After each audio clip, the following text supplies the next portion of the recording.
Hello fellow gardeners, this is Melissa with My Garden Retreat. So as for the corn, we've got actual ears of corn forming now. There's two of them here.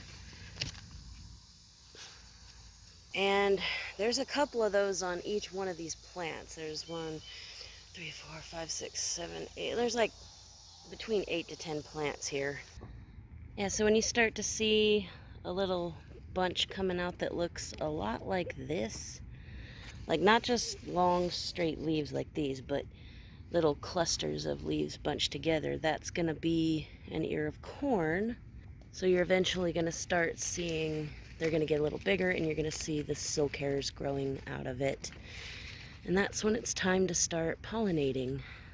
They say you should plant it in multiple rows for it to pollinate properly, but if you just have a small patch or one row, what you could do is pollinate it by hand. And the way that works is the tassels up here, corn plants have male and female parts, and the tassels up here are the male parts. And these little bunches, when you start to see little bunches like this growing and the little silk hairs start growing out of them, that's the female part. And this is actually going to become the ear of corn.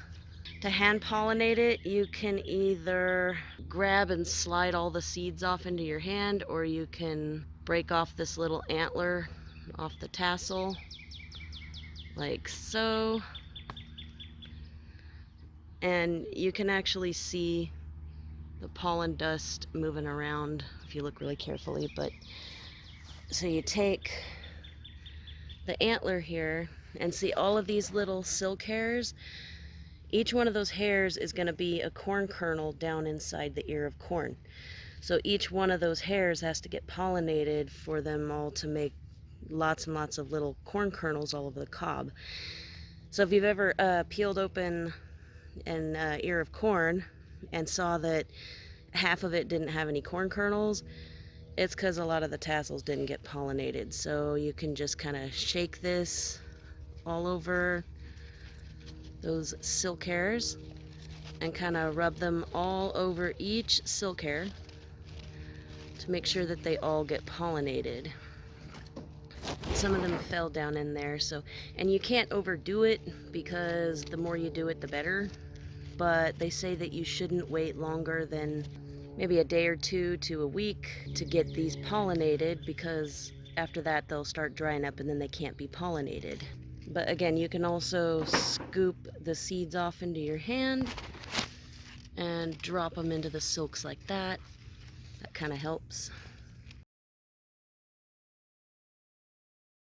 So some of these corns, I can actually feel kernels in here.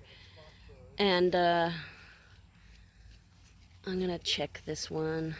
Oh, see that? We got corn kernels. This is awesome.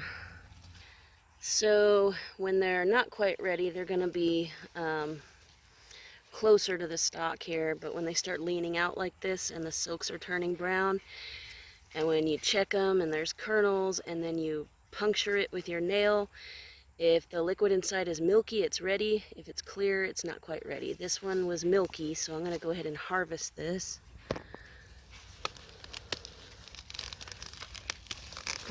And there were 3 ears of corn that were harvestable, so we get to try those today.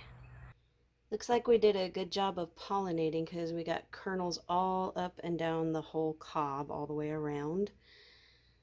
We're going to boil these up and slather some butter on them and give them a try. I'm sure they're going to be good.